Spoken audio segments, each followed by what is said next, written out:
All right, whoops. So let's go ahead and continue with this example here, 10.1. We're on part D, so let's write that. It asks, what is the tangential speed of a point on the flywheel 10 centimeters from the axis of rotation? So we're at some radius equal 1.01, I'm sorry, 0.10. Ooh. And so that is our radius, and we want to know our tangential speed. So we want to know VT. Okay, well, we just learned about our tangential speed of a particle is equal to r omega. So V sub t is equal to r omega. So we can go ahead and plug this in. So we have r, which is 0.1 meters, times omega, which we found was 45 radians per second. Okay, so our tangential speed is then 4.5 meters per second. Okay. All right, let's go ahead and move on now to angular acceleration. So angular acceleration is used to describe situations where omega changes. Okay, so we can also have a instantaneous angular acceleration, alpha, and that is going to be when we take the limit of the change of omega over the change in time, where the limit is from, as delta t goes to 0. And so we have d omega over dt, or d squared theta over dt squared.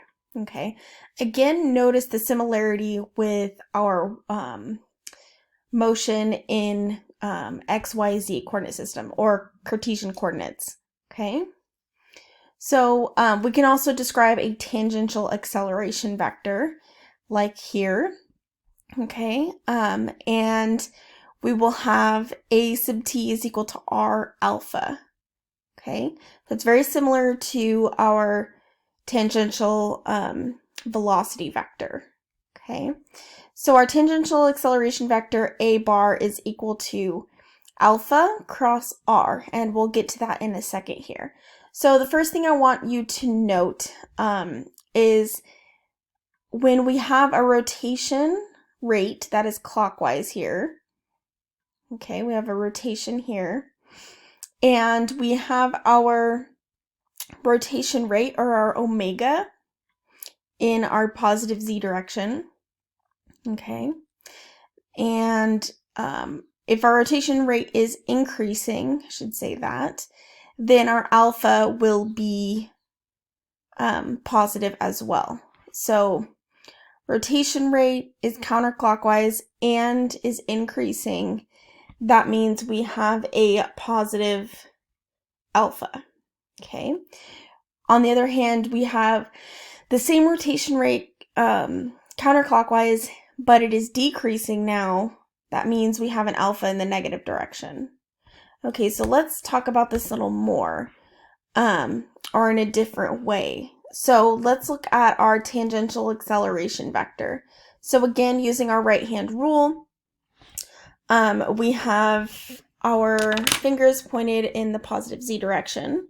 Okay, and then we want to curl our fingers in r, since we're saying alpha cross r. So we have alpha cross r, and then our thumb points in the direction of our tangential acceleration vector. Okay, same thing for this other case. Okay, so we have tangential acceleration in,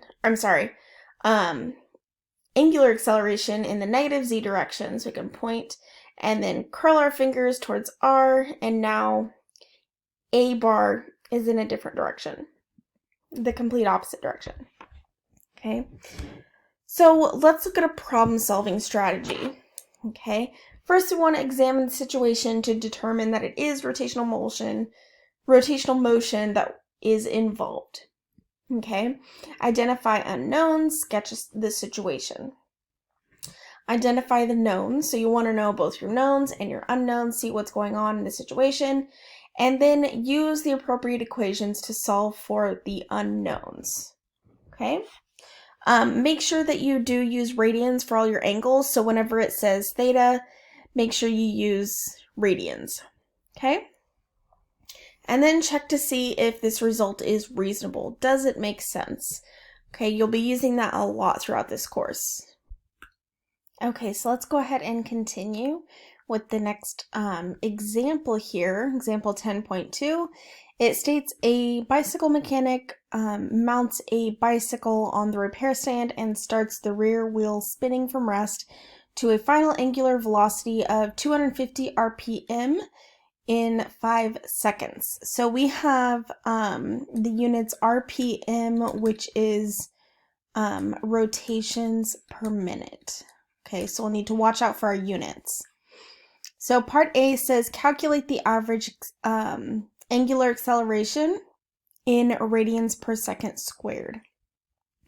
So our angular acceleration is going to be the change in time of our angular velocity. Okay, so our, I'm going to say alpha is going to be the change in omega over the change in time. Okay, so we'll have omega f minus omega I over tf minus ti, or just that change.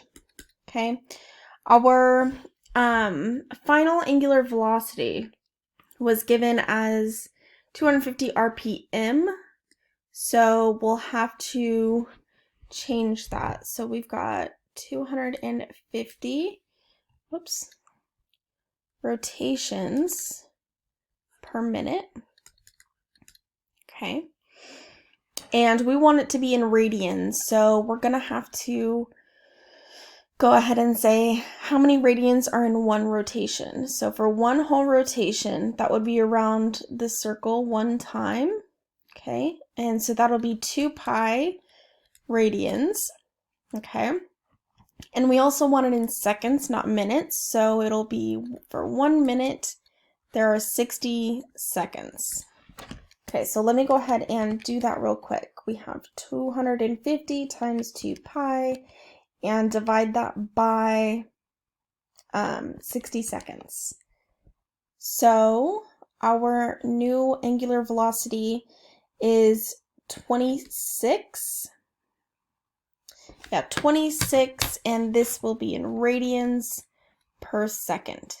Okay, so our final angular velocity is 26 radians per second, and it started at 0 radians per second. Okay, divide that by our change in time, which is just 5 seconds.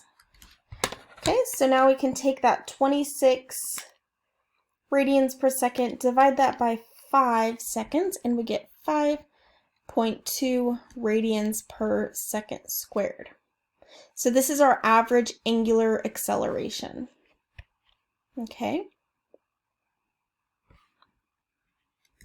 Okay.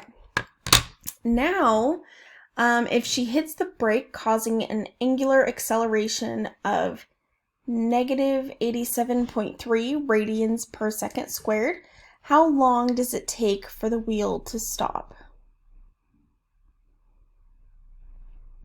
Okay, so we know our velocity, we know our acceleration. We want to know how long it takes for that wheel to stop. So we're going to go ahead and use this same form here. Delta t is going to equal our change in omega over our new alpha.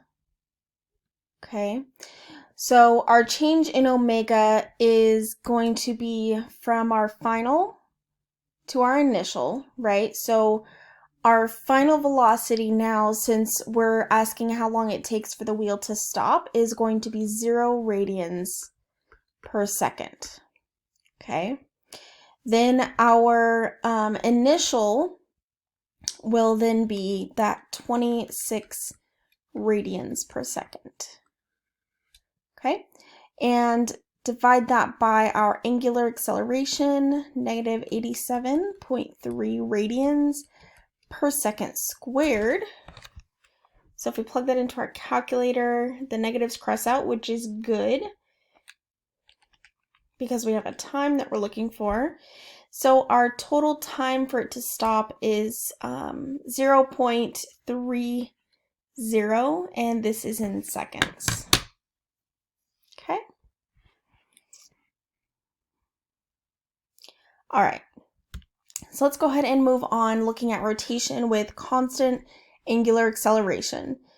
We are going to be looking at kinematics now. So the kinematics of rotational motion is really just the method to look at or investigate rotational motion.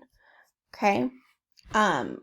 If a system is rotating under some constant acceleration, we can write the average angular velocity in a few that follows from some simple relations, because the angular velocity is increasing linearly with time. So this is just the average angular velocity omega bar, okay? And so that'll equal omega naught plus omega final over 2. This is just an average. This is just taking an average, okay? Now, from the definition before, we can say that omega bar is also equal to delta theta over delta t, okay? And then solving for a final position of this system, we get theta final is equal to theta initial plus our omega, which is the average angular velocity, times time. Okay, and we do note that we say that t0 is equal to 0, or t naught equal to 0. Okay. Note how much like linear motion this is. Okay, this is very similar. Remember, we had x final is equal to x initial plus vt, or v naught t. Okay. All right. So let's go ahead and continue. We can find another relation. And there's going to be a few of these. So we're going to find some equation that relates omega, alpha, and t. Okay, that's going to be this first goal. So what we're going to do is I'm going to rewrite this, and I'm going to say alpha dt is equal to d omega, and I'm going to integrate both sides. Okay. So then I'll have some alpha t plus some kind of constant, I'm going to just label it as c, equal to omega. Okay, and depending on what that constant is, if we say, let's see, if we say that we have